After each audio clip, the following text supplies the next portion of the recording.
Howdy everyone, welcome to episode 2 of the Jincast. Today we will be kicking it off with a discussion on new hardware, specifically some new CPUs that are coming out and anti-consumer practices by Nvidia.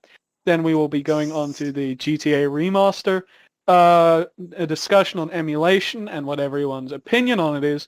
And then we will go to PlayStation, the new state of play, Bloodborne rumors, Vita successor, and some other things. Alright, so let's start with hardware. So, what some of you may have noticed is the new Elder Lake CPUs, more commonly known as the 12th gen Core Intel CPUs came out. Now they boast some pretty impressive specs if the rumors are to be believed. Yes, the 12th gen CPUs from Intel have been rumored, and some people have even gotten their hands on them. Now, what I find most interesting, thank you for that, is the size of them is more the shape of a server CPU. And those are their more powerful CPUs, and it makes sense because, quite frankly, the 12th gen are powerhouses. So going based off of the rumors, right? The Intel Core i9 12900K, their like flagship CPU, the most powerful one, it's about 50% better than the Ryzen 9 5950X. According to rumors, it's 50% more powerful than that in benchmarks. And supposedly the Core i5 is also more powerful than the 5950X. So it seems that there is a huge leap between 11th gen and 12th gen. Now what I'm also interested to see is AMD's competitor to that, because AMD has for quite a while been on top, and they've been beating Intel at the CPU game, which I personally use AMD in as my CPU in my PC. So it'll be interesting to see if they can beat Intel once more, or if Intel will give them an absolute thrashing. It'll definitely be interesting to see the price of the new CPUs.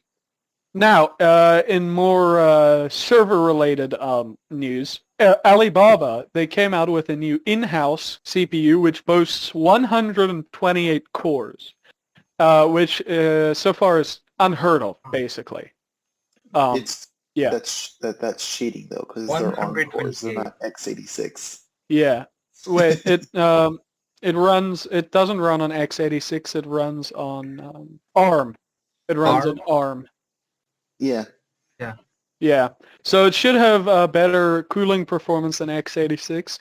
What's also impressive is it runs on a 5 nanometer process. So it's extremely small transistors inside the CPU. And let me get the article real quick. It boasts up to 3.2 gigahertz, 8 DDR5 channels, and 60 billion transistors on the die, which is very impressive. Jeez. Yeah, 60 billion. So on a 128 core CPU for server grade work, I think it's going to do really well, because a lot of that requires on having a lot of cores, and it has double what the best server grade CPU currently has. And it's socketed, so it can be interchangeable when they upgrade it, I think, unless they change the socket design. But can it run Crisis? I'm banning I you. apologize. That was a bad joke. But can it run in other news, on less CPU-based things, DDR5 is coming out, which is quite exciting for performance and capacity. More so capacity, because they say that with DDR5, a DDR4 stick clocked higher can actually outperform it. So it's not the leaps and bounds everyone was hoping for in speed. But with DDR5, there will be non-overclockable ones and then overclockable ones. So if you want to get the best performance you can, you'll have to look for the overclockable sticks. But the exciting part is the capacity, because I was watching Linus Tech Tips video, and he said that the theoretical max capacity of a single stick of RAM is 4 terabytes of RAM. That's a lot of RAM. And Samsung was also teasing 512 gigabyte sticks of RAM, which is just wow. It's insane. Yeah. So yeah, and Nvidia's 12th gen CPUs will be taking advantage of DDR5. You said Nvidia. I know. Yeah, I know Nvidia bashing is on your mind, but we'll get to that soon. We'll get to that. No, Nvidia. No, damn it! I did it again. Intel's 12th gen. Yes, that's what I meant to say. Nvidia does not make CPUs. Now into the Nvidia bashing. Yes. Doesn't the PS5 have DDR5? It does. No. It has GDDR5, I think. Yeah. So the way that works is it doesn't have. It's a APU, so it's a CPU with a built-in GPU. And how it works is the GDDR5 RAM is shared as normal RAM and graphics card RAM. So it works a bit differently. The PS5 has 64 gigabytes GDDR6, not GDDR5. I just looked it up. 64 gigabytes? Isn't it 16? 16, not 64. Yeah. You're confusing our 3 viewers. Oh, 4 now. Okay, now on to the Nvidia bashing, which I think Yog can lead us off on that. I'm sure Yogurt was very excited for this part. He was. This is my bread and butter. So I saw a news article about how Nvidia is apparently they're basically stopping production of the 30 series cards to keep the value of the 30 series cards up and to push crypto miners to buy these like $4,000 mining cards. So as a miner, I only have 2 graphics cards. Don't dox me and murder me, please. It's a complete scam. Because it's only 64 mega hash, which, just a brief rundown of that's basically how good it is at mining. So the higher the mega hash, the more you'll make. It only has 64 mega hash more than a 3070, which is not a lot. The 3070 is 100 mega hash, and this $4,000 graphics card, which is e-waste, by the way. Like, you can't use it for gaming. Once it's not good for mining, you throw it away. Is only 64% better. But Havoc, Nvidia put hash rate limiters on the newer 3070s. But I can just bypass that because they were so in their intellect that they didn't put that in the developer drivers. At least when I was looking into it, when I was looking at a 3060 for mining. That was genius of them, quite frankly. But no, it's very easy to get around them. Basically, all miners get around them. Yeah, exactly. So I think they know that all miners get around them. That's why they're like, you know what? We're just not going to produce 30 series cards anymore. If you want to buy a new graphics card to do mining, you better pay us $4,000. I think it's just a whole ridiculous situation because the 30 series cards are already hard to get with the the semiconductor shortage, not silicone shortage. And since these cards are in high demand, not just for mining purposes, but for also gaming, for workstations and stuff like that, because unlike consoles, which yes, the PS5 and the Series X are in high demand, these graphics cards are not just for gaming, they're for multiple purposes, including mining and stuff like that. So I think that Nvidia, you know what? I don't think we will, produce these cards. I think that we're going to produce these really expensive mining cards and be like, if you want to mine and buy these really expensive cards that they're probably making a huge profit margin off of, because I think if these cards are like what you said, if they have a similar hash rate to a 3070, I'm assuming they're built like sort of like a 3070. Again, I haven't really looked into it, so I might be wrong here. But if it's built like a 3070, that's like what, a $500-$600 card, which they already see profit It's, off of because they it's have to see profit 14 off mega of hash more than a 3090. So it's like an overclocked 3090 is what they're selling you for $4,000. So they're making But I don't get it. profit margins. Like, why would Nvidia just trample over their gaming demographic just to do this? Like, because And like it's if Apple e-waste just too. suddenly stopped producing iPhones, so they could, make their new iPad seem even more reasonable. I Yeah. don't get it. Yeah. It's because the fact that Nvidia sees the. I mean, if you look on eBay, for example, these graphics cards are going for an insane amount, and the 30 series is a very valuable thing, and they want to keep the value of those cards up, and they want to push miners to, at least this is the vibe I'm getting. They want to push miners to get those the more expensive cards because one, they get a higher profit margin, and because they think miners are stupid people, they think they're gonna not just buy a 3070 and get it bypass the hash limiter. They think they're gonna be like, oh, they have a hash limiter, I might as well just buy this $4,000 card that doesn't have a hash limiter. No, most people who look into mining this sort of thing aren't stupid. I won't say all people because I have seen some questionable purchases on Twitter, but that's besides the point.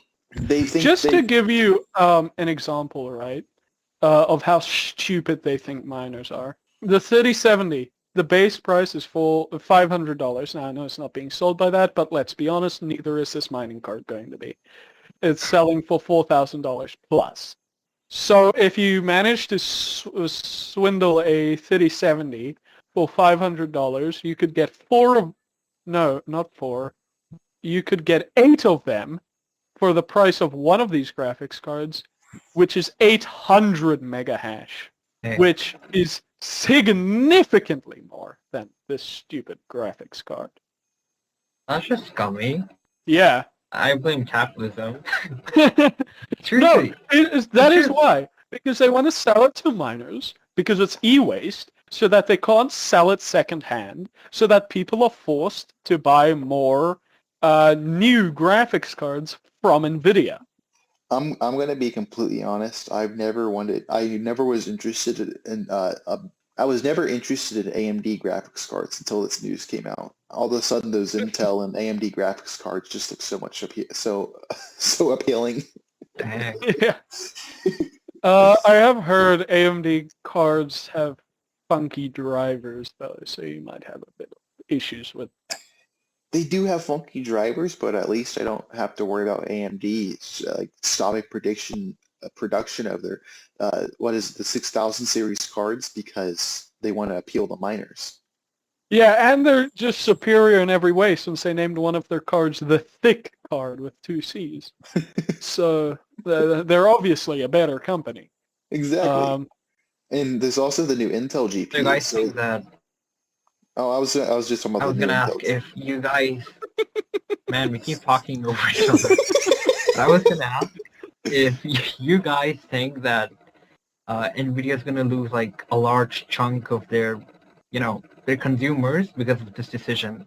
I don't think they will. You think people are gonna just switch to AMD? No, I don't think a lot of people will. They'll be upset with them, but they'll probably just not care. Yeah, that's the thing with a lot of things. Like you see a lot of people complaining about the Nintendo Switch Online expansion pack, but those same people complaining about the Nintendo Switch Online expansion pack are the people going out and buying the Nintendo Switch Online expansion pack and complaining that the emulation is ass. Like, what do you expect? Do you think Nintendo was actually going to put the effort to make the emulation even better than what was on what the Wii U is? Because apparently the emulation on the Nintendo Switch Online expansion pack is even worse than it was on the Wii U, which is... It's awful. Just go on Twitter for like 5 minutes. You'll see like a billion clips. It's just really, really, really... By the way, so that we can't get sued if in 5 years we're big. This is our opinions. We're not defacing or whatever these companies. This is just what we think. Don't sue us. Thank you. Okay, continue. Nintendo is at my doorstep. Check your door. I can hear a gun. The Nintendo Ninjas have arrived. You downloaded a ROM. You will under arrest for using an illegal save file editor. How dare you? Oh no, Nintendo! Think of my family. Don't arrest me. They're not arresting you, boy. Okay. Anyway, let's get back on topic. All right, so let's see. Now we were done. Are we done shitting on Nvidia? Should we shit on Nvidia a bit more, or should we just continue on for now? You're the one who was the most excited about Yeah. shitting on them. Oh, You should I probably be the one making the decision. I just worry. read what Jinda said in chat. Your family will be sent to Nintendo concentration camp. I shouldn't have laughed at that. There's a lot of things people shouldn't laugh at. Anyways, Let's get to the GTA Remaster. okay, so these Oh yeah, ones that thing. are the GTA remasters. Okay, so it's, how do I put this nicely? I don't They're- know what I feel. I'm extremely mixed on this thing. We can They- literally just name this episode bashing on big companies and hoping we don't get sued. Anyways, the GTA remaster. So my thought, I think they look decent, but then again, my bar was so low, I was fully expecting them to just port over the mobile versions and call it a day. Honestly, Oh, same. So Like, I- no My, one actually expected my it to be expectations were next-gen game that'll push my hardware to the very limit. I guess I was anything. Like, we're expecting too talking much. about Rockstar. imagine That expecting You is genuinely expect that. That's imagine what I expect- expect when I hear the word remaster or remake. I expect it to be how it should in this modern day. When I hear remaster, I usually think of the game just plopped onto a new console. Like, what's a good example? Resident Evil 4, for example. Like, if I Wait. see Resident Evil 4 So- remastered, I think it's just the GameCube Resident Evil 4, just with high resolution textures, and just plopped on the Wait. PlayStation. Jinter just said the trilogy has higher required specs than Red Dead Redemption 2. I don't Wait, know what? if this is true, I saw a but news if article. so, what did they Hold do? on.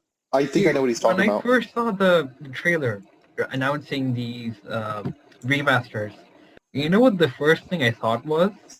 Hmm. This What? looks just like something a bunch of amateurs made in Dream. No, if you Or, want to I know don't know, something Fortnite. interesting, with mods, you can make it look better. The base version of the game that came out in the early 2000s, you can make look better than their remake. Oh, don't worry, Havoc. Rockstar already thought of that. That's why they filed DMC takedowns on these modders. How dare they? Okay, so Seriously, Grand please Theft tell me. Auto, the trilogy, let's fact check this, man. Processor, Intel Core i7 2700K, okay, not bad. 16 gigabytes of RAM. My goodness. Well, You know what's Why? fu- you know what's Wow, funny? this is Why? 45 gigabytes. This looks like a game I can save on a 16 gigabyte thumb drive. And an NVIDIA GeForce GTX 974 gigabyte or RX 570. What? Do you want me to read to you the Red Dead Redemption 2 minimum system requirements? Okay, it is higher. Yeah, he sent The me in chat. memory's lower for Red Dead Redemption 2. What? Come again? How? Processor for Red Dead Redemption 2. Core i7 4770K. Okay, that's 2 generations higher. Not bad. Memory 12 gigabytes. How on this planet do you get a shitty looking remaster to require more RAM than Red Dead Redemption 2? And then you need a GTX 1060 or RX 480. So, yeah, you need worse hardware, but it's not as worse as I expected. I'm gonna be real. I The think weird another thing about the remaster to me, it looks like, see, they obviously chose to make the games look more, I guess, cartoony instead of Yeah. this dated, realistic look the old games had. I don't think it works. Just look at it. It looks like it's inspired by Fortnite or something. Like the original games were like maybe, I don't know, 20% cartoony, and then this remaster just brought it up to 100. Yeah. Like, it feels so weird having these Fortnite models just placed next to realistic lighting. Yeah, I was There gonna are say, moments where I think, this is a good remaster. Like, I saw a comparison video earlier today.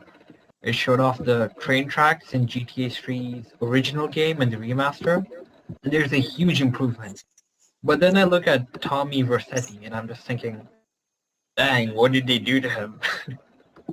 this is what happens when Nintendo hires this guy.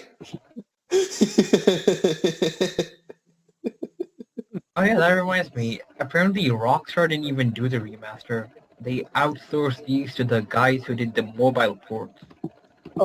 So like I mean, four I believe guys in it. their basement. To be fair, there are Well, good yeah, there are that good actually mobile ports explains out a there. lot. I don't know if that's true, but it wouldn't shock me. There are good mobile ports out there. Like there is the Sonic the Hedgehog port, and which is the first one that I think of, um, which is considered by many to be the definitive way to play the original Sonic games. I think Sonic the Hedgehog 1 and Sonic 1, Sonic 2, and Sonic CD all got mobile ports, which are considered superior to any other way you can play them. Oh, that's interesting. Oh dang. Yeah. Okay, so what Jinter was speaking about is the minimum requirement differences. Is that right? What is the first game for? Because if this is how I think it is, then for GTA Trilogy Remaster, this doesn't seem right.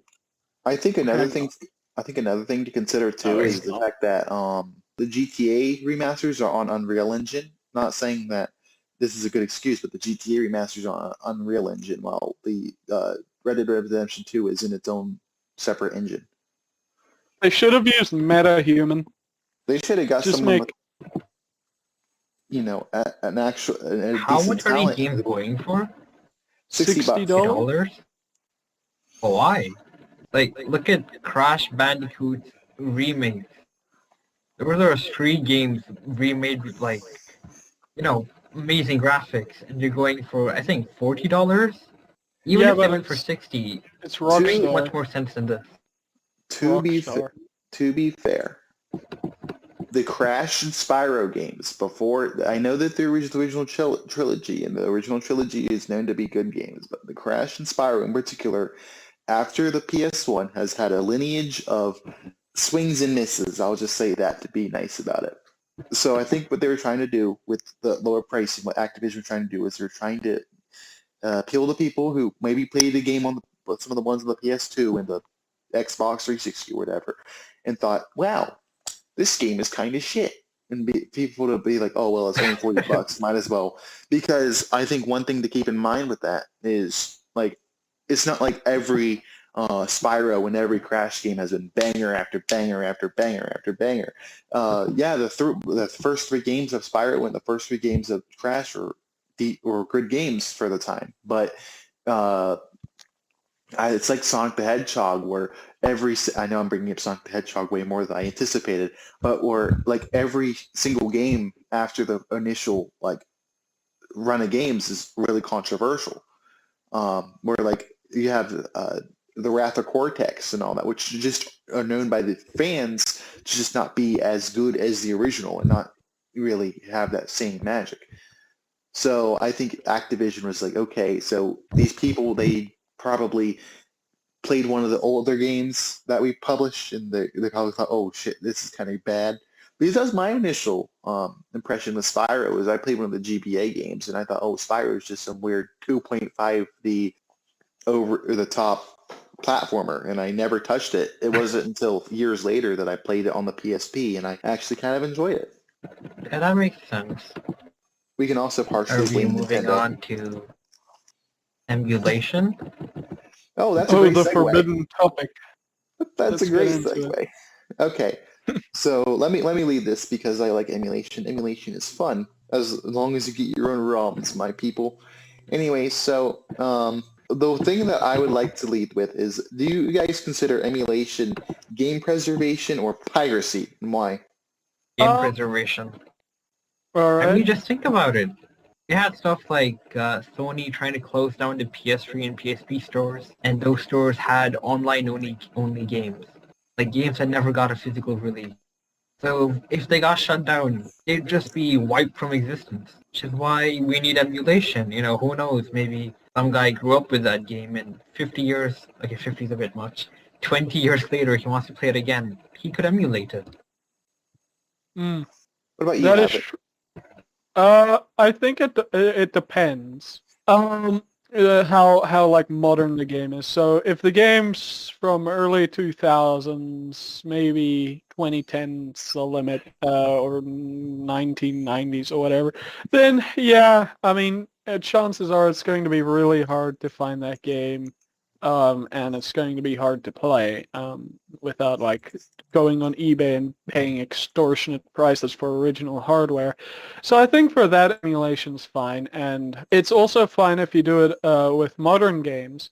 Say like you rip it from the physical thing that you buy it on, and then you do that because as far as I know that's legal. But like just uh, pirating a modern game, you should rather pay for it. How do you feel if someone Hmm. buys a copy of the game and then rips it? I mean, not rips it, and then pirates it. Well, Getting that's these, fine. I mean, that's fine. They technically do own it. They do own it. They Yeah. just choose to play different. Yeah, do it's you? like they own it, so it's fair play, you know. But then, in my opinion, they shouldn't play it on the computer and whatever they have it on. They should just play it on one of them because they bought one copy Though of it. something I do think of though, I feel like the kind of people who'd like pirate a game, they're probably not the same group of people who'd actually buy the game. Like, how do I That's explain it? true. Yeah, because if you're gonna pirate the game, chances are you're not gonna buy it anyway. Yeah, Uh, that's I what I'm trying I to say.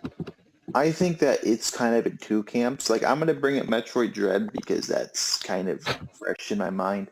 If you were going to buy Metroid Dread and support the game, you were going to do so. A lot of the people who pirate games, either one, they pirate the game to get a demo.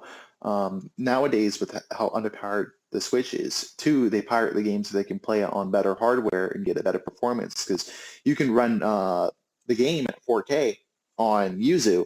Um, Not condoning people pirate the game, obviously. But three, it's the fact that, yeah, there's a lot of places in the world where Nintendo games are really expensive because Nintendo doesn't have regional pricing in their dictionary. So Yep, Nintendo sits there and charges $95 Yeah, that makes for me. $95, which is a lot of money for a single video game. And they expect people to not just turn around and pirate it. I mean, you have Gabe Newell who's sitting there and saying piracy is a services problem, not a yeah, people. It's because Nintendo wasn't doing an adequate job of getting their games out there. It's the same reason because Mhm. they are persistent about taking the Disney Vault approach, where you only play our games when we want you to play our games, sort of thing. But emulation kind of gets in the way with that, and a lot of I think one of the best examples of uh, ROM dumping and stuff being used for preservation that I like to bring up is uh, what is it called? SimCity for NES, which was a prototype of SimCity that it was originally built for the NES before it was moved to SNES.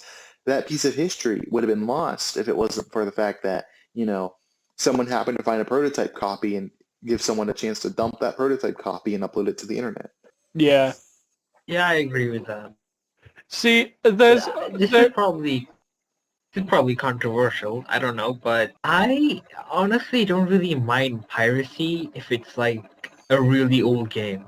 Like if you're gonna pirate, I don't know, a Game Boy Advance game. I don't I think don't that's really have an very. issue with it. Yeah, I don't think that's There's not much very. chance Nintendo is gonna miss the $5 they might have gotten from you if you actually bought it from, I don't know, a physical copy. Yeah. No, I don't think that's actually a very controversial opinion because, like, how else are you gonna do it without having to buy super old Yeah. hardware and tons of adapters? But one place where I was a bit annoyed because no one, as far as I can tell, has actually uploaded it, is I wanted to play the game Jurassic Park Trespasser, which came out in the 1990s. So you can't buy it, period. Like, you can't find it anywhere. I couldn't even find it to, like, pirate it, because that's literally the only way to get this game, because it's so old. But I couldn't even find that. So, yeah, that's sort of just, as far as I can tell, lost. And it seemed like a really fun game. Yeah, and it really Yeah, sucks that's that exactly what I mean. pieces Yeah, of history can this get is lost. why I consider emulation to be game preservation. Keep trucking The along. next topic is PlayStation, and the first thing is State of Play. Ooh. Okay, so third-party state of play. What do you guys think's gonna be there? Well, we already know one of the games that's gonna be there, Little Devil Inside. What Do you know is that that game's about? been in development for like an entire console generation?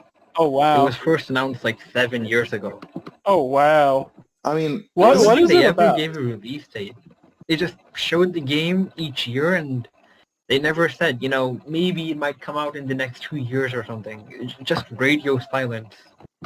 Oh, it's better So than CD Projekt hopefully, Red's approach. yeah. but So, to be fair, these guys are like a really small indie studio, so I can't really Yeah, hold it against them. the yeah. thing, the thing Hopefully, with we get a release date today. the, the thing with CD Projekt Red though, is the fact that apparently this is what I've heard from doing as much research as I felt like going into, but even though Cyberpunk 2077 was first shown in 2013, or well, yeah, it was 2013 because it was first shown at Yeah. the beginning of the generation. It didn't actually start full development until after the final expansion of The Witcher 3 was pushed out. Actually, And yeah, I did read that. They started development like I think 2 or 3 years after the announcement. Damn. So if you take into account the fact that one, Cyberpunk 2077 had elements that CD Projekt Red had never worked with before, and two, the fact that they would have had less time to finish than they had with The Witcher 3, I think that the fact that the publishers were trying to rush out Cyberpunk 2077 was a big mistake, because you can't make a development studio give them the strict deadline when they have no idea what they're doing. It's not a surprise that Cyberpunk 2077 came out the way it did, because it was rushed out before they even had time to complete it. Because you have a massive game like The Witcher 3, and it's a great beloved game, but they actually had time to finish it. But even then, if I remember correctly, The Witcher 3 didn't have the best launch, but at the very least, people can look Yeah, back. I heard it had like huge issues on PC. At the very least, people can look back on The Witcher 3 and say that that's a good game. You cannot do that. Well, that will be Cyberpunk 2077 will still be very divisive, like a few years from now, because what's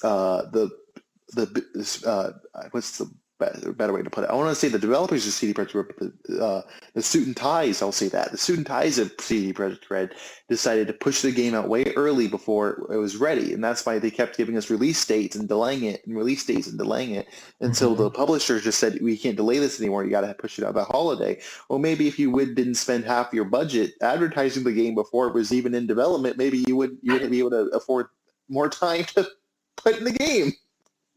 Yeah. Yeah. Before I read Jason Schreier, however his name is pronounced. I read his interviews and articles with the devs of the game. They basically said, if I'm remembering correctly, when they announced the release date, like the last one, before they delayed it, the devs started laughing because they thought it was a big joke. They didn't realize they were actually serious about releasing the game so soon. Oh wow. Because at that point, they thought the devs were like, we have probably another year or two left, and then the game will be ready. Then all of a sudden, corporates like, hey guys, can you finish this game in like the next few months? Okay, thank you, bye-bye. Yeah, and I still think that CD Projekt Red is a talented development studio. I just think that the suit and ties over there just really wanted to push out that game, and it really, really backfired, because they lost a lot of that goodwill that they managed to occur and obtain over the years by hosting, GOG. And even now, like, I know this is off topic. This has nothing to do with PlayStation. We've kind of been going off topic for a while now. But did you hear the controversy about the Hitman 3 GOG release? No, I didn't really hear anything about it. The Hitman 3 GOG release, basically, you know how Hitman 3 is GOG is supposed to be DRM free? So the GOG release, a lot of the content in the GOG release is locked behind logging into an online service, which ruffled a few feathers. Oh, what's the point then? Exactly. Why would you buy the game on GOG, which is DRM free, when you have to log into a service anyways? I mean, there is some content that's DRM free, to be fair, but the whole point of buying games DRM free is so that you can continue to play them without having to worry about... You can just skip all of this bullshit and just play the game normally, yeah. Exactly. So now we're not going to get monetized. I'm sorry, edit it out or something. No, it's fine. We have that manpower. I'm not a man, I'm a dairy product. Get it right. Anyways, we probably should get back on topic. Yeah. Yeah. Anyway, so state of play. So state of play. What do you guys think is gonna show up? Yeah. I think Final Fantasy 16 might show up. Maybe. Persona 5 The Royal PS5 patch. Yogurt, I'm gonna strangle you. No. Yes. No. Yes. What's gonna happen is Atlas will have a surprise announcement. Actually, Persona 5 Royale on the Nintendo DS. And that's it. You're just gonna... Anyone should have kept my Nintendo DS. No, it's Persona 5 Royal on it's Persona 5 Royal Director's Cut. No, they're going to release it for the iPod 4th gen. You're gonna subvert our expectations by announcing that Shin Megami Tensei 9 for the Xbox One is gonna release on the PlayStation Vita. Jindo thinks there's gonna be they're gonna announce Persona 5 Battle Royale. Okay, I'd actually play that, like, unironically. I'd be interested in playing that. Unironically, we could all squat up and get some dubskis in Persona 5 Battle Royale.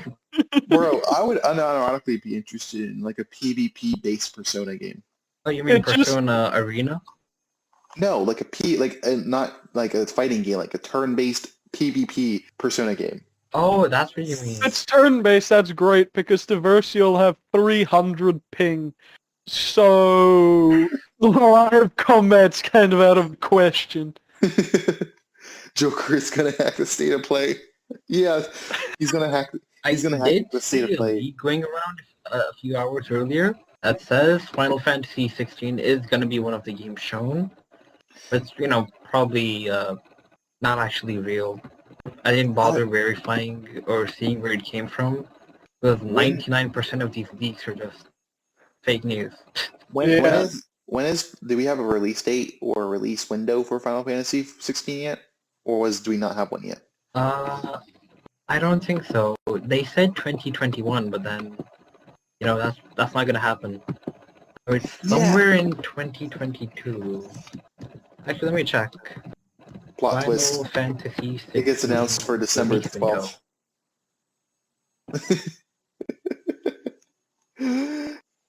Guys, I think they're gonna release Bloodborne 3. Bloodborne 3? Oh yeah, speaking of... Yeah, they're skipping 2. I mean, if Windows can skip 9, then why can't Bloodborne skip 2? Exactly. You know what? They're just going to make it. They're going to make it Bloodborne 11 Windows 11 exclusive. Hey, what? Better yet. Microsoft is gonna buy From Software. Microsoft's gonna buy Sony. Finally, I can play The Last of Us 2 on my Xbox. Oh, but do you guys genuinely believe in the Bloodborne rumor? No. That Bluepoint's gonna make the remake and then make a sequel? No, I don't believe that. I don't know actually. Usually I wouldn't believe them because, you know, every week there's a new Bloodborne remake announced. Source, trust me.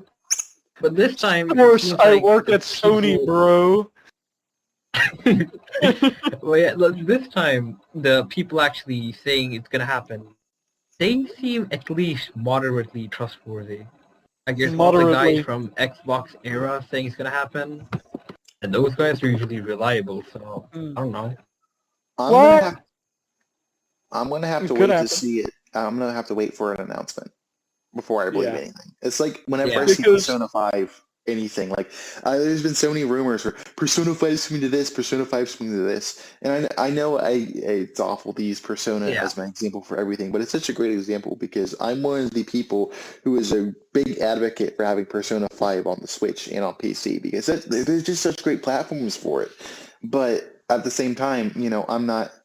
If I've seen like I think that there was a rumor going on about how Persona 5 Royal was supposed to be coming to the Epic Game Store, but that never ended up happening. So I'm just What? going to have to wait and see with the Bloodborne in this situation. I I'm remember going to be seeing so excited if Bloodborne 2 comes out or a remaster that I will buy an Intel 12th Gen CPU just to eat it.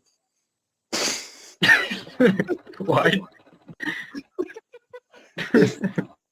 If the Bloodborne remasters get out, that's probably how I'm going to want to play the game because I tried playing it at 30 FPS and that just doesn't seem like an enjoyable experience for me.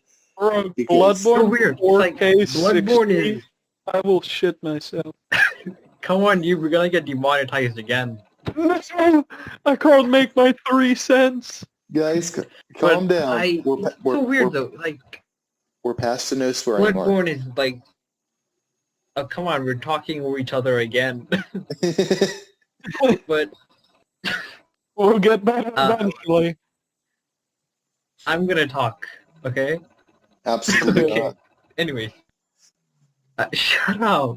But basically, Bloodborne is this weird case where it's probably one of the best games ever made. But then when you try playing it, it looks like doo-doo, and it runs like doo-doo. Hey, Like you 30 say that about FPS my on body. the original PS4. It dips to below 30. Everything just has this, I don't know, like, From Software was never known for amazing graphics. And I feel like in this game, there's not much variety in the environments and stuff. It all just kind of blends into this muddy-ish, dark, black, brownish place. I'm not saying the game doesn't look fantastic, like, the art direction is amazing. But I feel like if Blue Point was gonna make a remake, it'll blow our mind. Yeah. No, I want to see Bloodborne next gen graphics, 4K 60 FPS. I will pre-order that thing as fast as possible, and I will I never cry if pre-ordered it's bad. Yeah, I don't But this would be an pre-order exception. things. Yeah, it would be an exception. I only pre-ordered There's this one Cyberpunk. That was a level- mistake. I canceled that. Oh dear. I canceled it like But 2 there's a days difference before release. between some random Polish developers and Blue Point. Yeah, the small Troins, indie, Troins. the small indie company known for a lesser-known game like The Witcher 3 and The Blue Point. Oh, that's my favorite underrated gem of all time. I know so few people Vicerino know about 3. The Witcher 3. My favorite underrated gem is Mario from the indie company Nintendo. Really sucks that people are Yeah, pirating their not a games. lot of people have heard of Nintendo.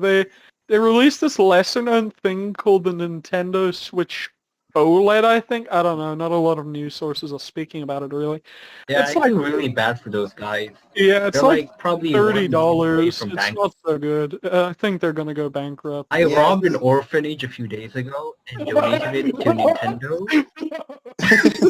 They really deserve it, guys. Sorry, that was so jarring. Just yeah, the Nintendo Switch OLED was $30. Robbed an orphanage.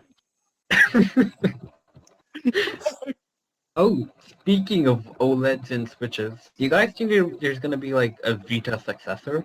No. Yes. Maybe. No, yeah, Uh, honestly, no. Honestly, no. Yeah. Like, What I- I love my Vita. I even have it next to me right now, okay? I really, really love using this thing. Probably one of the best things Sony has ever made. And it pains me to say this, but I don't think we're ever gonna get a sequel to this. Yeah, It was just too leave good for that this to world Steam game. Deck. I love the Vita, but the Okay. issue for me is it just doesn't have enough software on it that keep me coming back to it. Like the only game I really care about on there is Persona 4 Golden, but even then that game's on PC. The only reason why I really got my I'm Vita gonna was be because 100% honest. My Vita is basically just an emulation machine. Like even Sony themselves gave up on the Vita like probably 2 years into the life Nintendo's cycle. gonna visit you, Hazen. Oh no! I'm gonna get robbed and probably executed in their concentration camps. By the way, don't sue us, Nintendo. This is a joke. I know you don't like jokes much. Don't worry, Nintendo. I'm gonna rob another orphanage just for you. So leave me just for now, okay? I think in a sort of bittersweet the Steam Deck could be considered the next PS Vita because you can play PlayStation games on there. Oh yeah, good Legally. point. You can emulate the PS2, PCSX2, You can Yeah. also which you can is also do some a limited PS3 emulation too, because I've seen Yeah. videos. another reason why I don't think we're ever gonna get a Vita successor is because PlayStation as a whole, they've kind of, shifted from, how do I explain it, more, I guess, diverse game genres. Because right now we're getting similar looking games. Not looking, but like, they have this cinematic narrative over, like, third person story about, I don't know, probably some guy who lost his wife or son or something. Oh, And Who it's went to really play different from what they golf? used to do.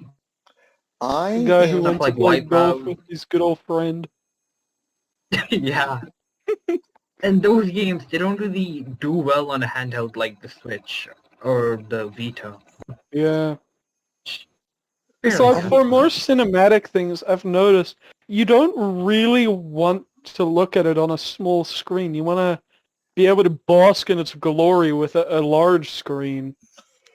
Yeah, exactly. Like how David Lynch said that if you watch his movies on the phone, he's probably gonna beat you up. It's Don't gonna do that. you. Wait, really? He's gonna He lynch probably you. said something like that. I don't remember the exact thing he said. But he has very strong opinions on you watching his movies on a phone. That's fair. But I think So that what do you guys think about the PlayStation PC port? If they port Bloodborne, I'll be happy because then I can just get 60 FPS. I am If you asked me 100. this question like probably 2 years ago, I'd be pretty unhappy because back then I was thinking, what's the point of a PlayStation if you port the exclusives? But now I get it. Just really PlayStation, anti-consumer. it's I Just can lock just these games to one yeah. platform. PlayStation. I like PlayStation because one is cheap for the performance. I can just, sit back, relax, play some epic games with my friends. I don't have to sit hunched over a desk. I can sit back in my chair. It's just And plug and play. yeah, it's a nice experience. Like PC is also a nice experience, but it's not as relaxed as a PlayStation.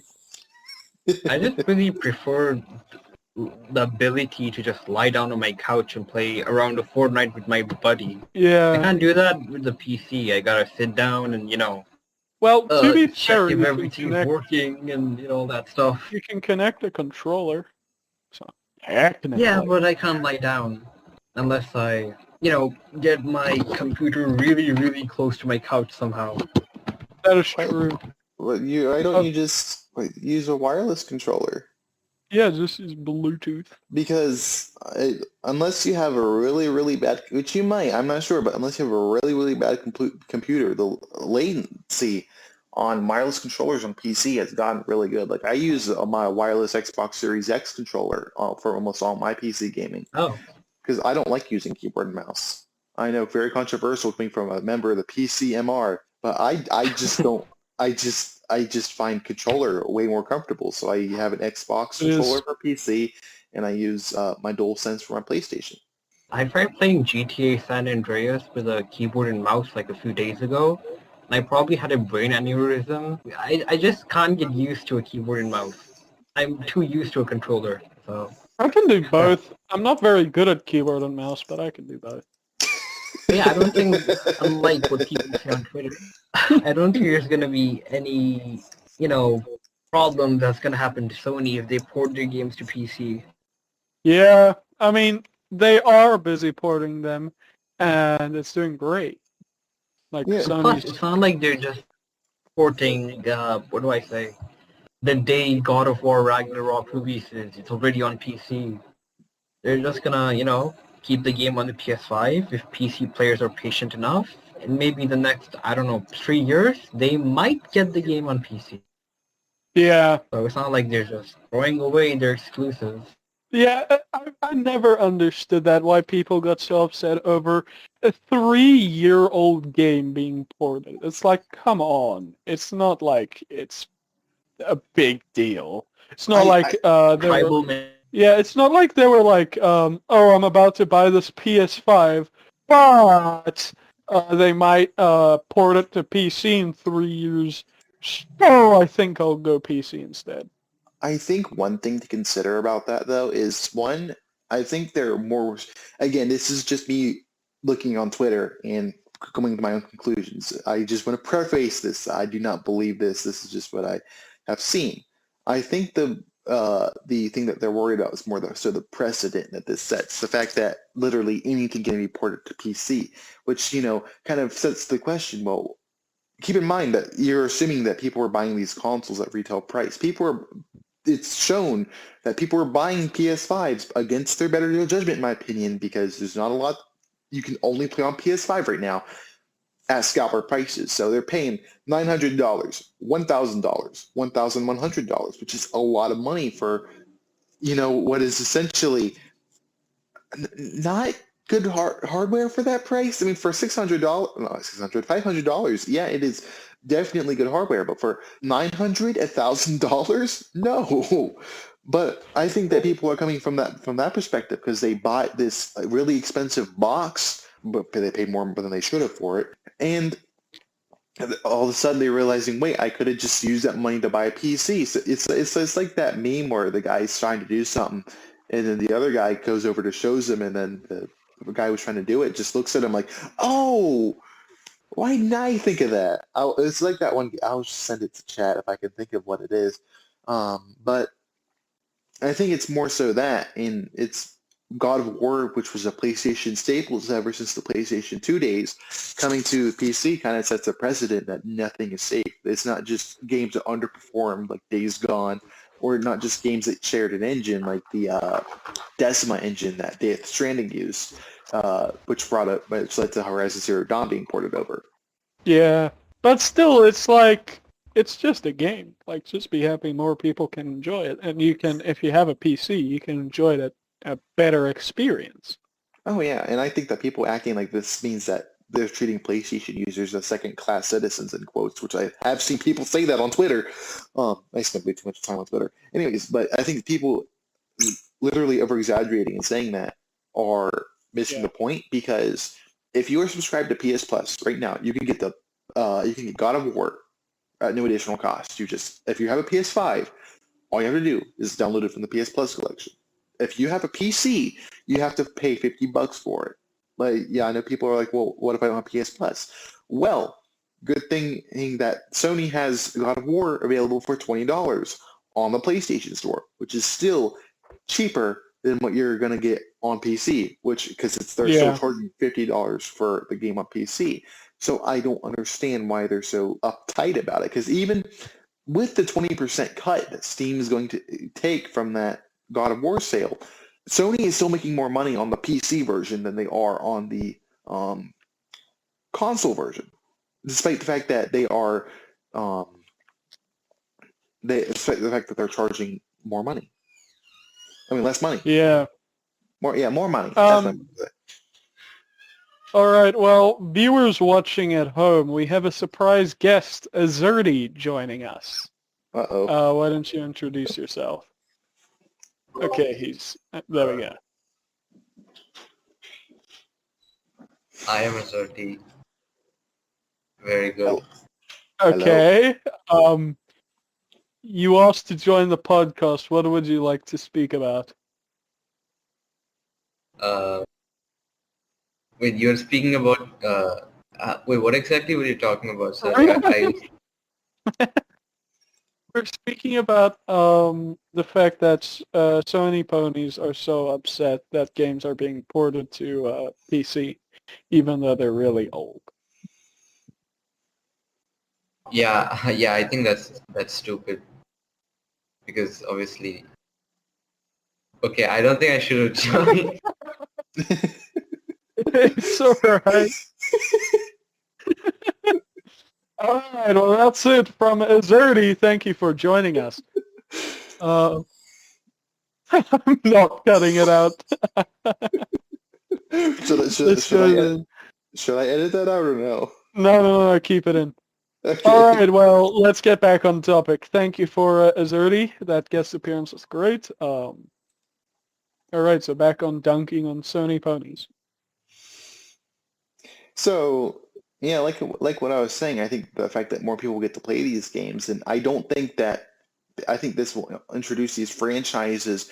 So I know a lot of people saying that these PC ports are supposed to get people to go out and buy the PS5, but I'm going to go ahead and I want to go the opposite direction and say that these PC ports, so people don't have to buy a PlayStation to experience these games, because I know that one of the higher ups at Sony, I think it was Jim Ryan, I'm not sure, but he said he wanted PlayStation games to have a wider audience, and the best way to do that is to put your games on multiple platforms. But you're not obviously going to put it on the other guy's box because there's a reason why exclusives exist, and they apparently blocked Death Stranding from being streamed to the Xbox, but that's another topic for another episode of Jincast. Oh, wow. These games are very expensive to make, and I think they're trying to get as much return on these games as possible. And I think That makes that sense. the idea of exclusivity isn't as appealing to them because they're already the market leader. It doesn't matter if they have no exclusives, as they say. They're the console market leader. It doesn't matter if they have no games, where all the games, they're still going to sell consoles out the wazoo, because there's places in the world where Microsoft just can't take off the way that Sony can, or that Microsoft just isn't pushing the way Sony is in that region. Yeah. No, listen, I think the people working at Sony definitely know more about what they're talking about than Sony pony warriors on Twitter. So I'm just probably going to trust what Sony's doing. I don't mind it if it gets ported to PC. It just means more people can enjoy it. And you can do wacky things like playing Horizon Zero Dawn at 72p, which sounds fun. Yeah, and So, I think it's a great thing for people in just overall gaming industry if we see more stuff like this. I mean, Yeah. I'm not necessarily expecting day-to-day ports for Sony games, but I think that just the games coming to PC is definitely a step in the right direction. I think so. Now, it'll just be interesting to see how PC support for the PSVR 2 will be. Because I think that will seriously boost their sales if they make it easy for it to work on PC. Which, I mean, even if they don't, modders probably will make it. But because it seems like a solid headset. So then instead of paying horrible prices for, say, a Quest 2, I can instead buy a PSVR 2 and then just use it on my PC because that's what I would play VR on. Well, I'm assuming that they'd do the VR like they do the rest of their console. What's the word for it? But the way the other console manufacturers sell no more consoles, where they're going to sell the headset at a loss and then make that loss up through hardware sales and subscriptions. It's possible, so but I'm not modders already found ways to make it so that the PSVR 1 can work on PC. So I'm quite sure it'll work either way. Yeah, I'm sure it'll work either way, but I'm not. Then again, the DualSense works pretty well out of the box on PC. So Yeah, I mean, the PSVR 1, it can just connect to a PC and work like a phone VR headset with one software installation. Like you just install the software and then you connect the DisplayPort cables and stuff like that, or something like that. or the HDMI cable from the processor box to your PC and just hook it up. So instead of a PlayStation connecting to the processor box, it's your PC, and then it just seems to work quite well. I think it'll definitely work better than the PSVR 1 because Oh, of for how sure. the fact that the PSVR 1 was using motion tracking technology from 2011 that Yeah. was kind of I mean it was decent. It was just like a worse way of I mean I guess it was a better way of doing what the Wii was doing. But now Yeah. VR technology has evolved like way past that. So I think that Yeah. having a better So way to interact with the virtual worlds is necessary if Sony wants to continue their foray into VR. yeah, and it also seems that it's more standard in the way it tracks. So it seems like it's inside-out tracking rather than their camera with light tracking, which is also will make it much easier. Yeah, very true, very true. All right. Thank you, everyone, for listening to the Jincast. We'll catch you next time.